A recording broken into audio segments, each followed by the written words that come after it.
Assalamualaikum warahmatullahi wabarakatuh. Saudara-saudaraku seiman, seagama, sebangsa dan senegara. Ketemu lagi ya dengan saya. Dan biasalah saya akan selalu membagi-bagikan ilmu yang benar karena membagikan ilmu yang benar itu hukumnya wajib dan diperintah oleh Tuhan untuk menyebarkannya. Dan sekarang saya akan membahas tentang perempuan yang hamil sampai melahirkan ya. Saya akan membahas itu.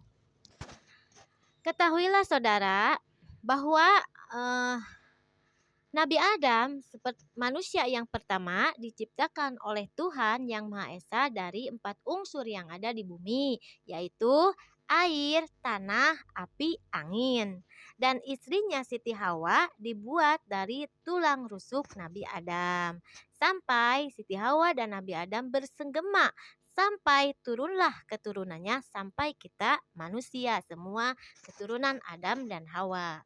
Tetapi ketahuilah kalau keturunan Adam dan Hawa dibuatnya dari sperma atau air mani yang masuknya lelaki dan perempuan berhubungan badan dan lelaki tersebut memasukkan air maninya ke dalam rahim perempuan. Jadilah anak cucu kita ya.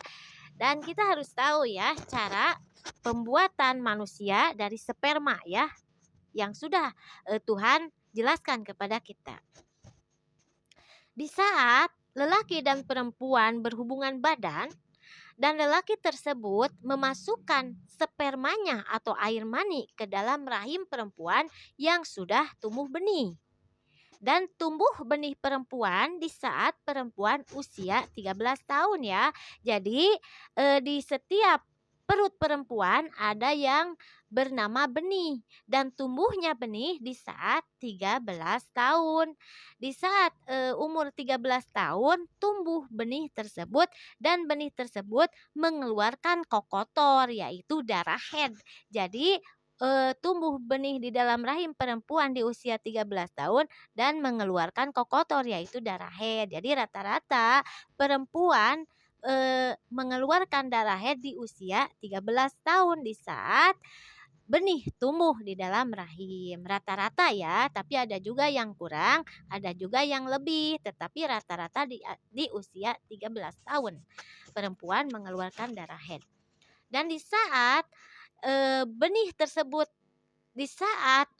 tersebut sudah tumbuh, maka apabila lelaki memasukkan air mani ke dalam rahim perempuan, yaitu berhubungan badan ya antara lelaki dan perempuan, dan lelaki tersebut memasukkan spermanya atau air mani ke dalam rahim perempuan yang sudah tumbuh benih. Dan apabila benih tersebut tidak ada halang atau tidak di KB contohnya, atau benihnya itu subur, maka air mani yang masuk ke dalam rahim perempuan yang sudah tumbuh benih, maka benih tersebut membuah atau berbuah.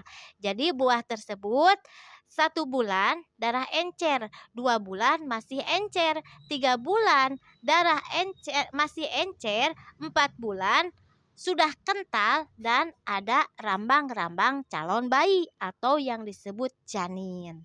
Nah, kita harus tahu di saat darah encer yang pertama 1 bulan, seorang perempuan akan sakit atau ngidam gitu ya.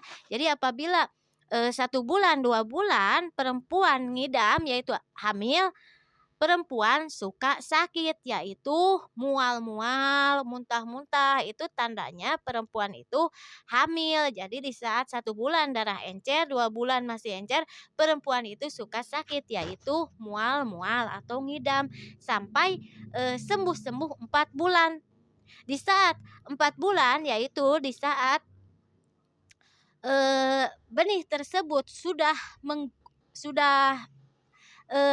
sudah menggumpal dan ada rambang-rambang calon bayi ya di 4 bulan, maka Tuhan menyuruh malaikat rahmat memasukkan ruh yang sudah dibuat ruh ya sebelumnya di Lauhi Mahfuz. Dan ruh itu bentuknya menggelayut sebutir cahaya. Maka Tuhan menyuruh malaikat rahmat untuk memasukkan ruh di Lauhi Mahfuz ke dalam rahim perempuan 4 bulan yang sudah ada rambang-rambang calon bayi. Maka dimasukkan oleh malaikat rahmat ke dalam perut perempuan 4 bulan dan hiduplah janin tersebut yang disebut alam rahim. Maka sembuhlah perempuan dari ngidam. Dari ngidam itu jadi rata-rata 3 bulan 4 bulan perempuan sudah sembuh dari mual-mual tersebut ya.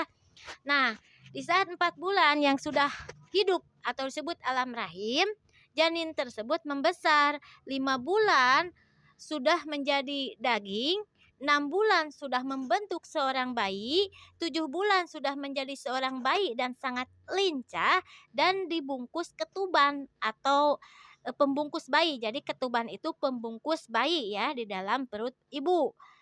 8 bulan bayi lemas kembali, 9 bulan bayi lincah kembali, dan 9 bulan 3 hari atau 9 bulan lebih 7 hari bayi tersebut berontak ingin keluar.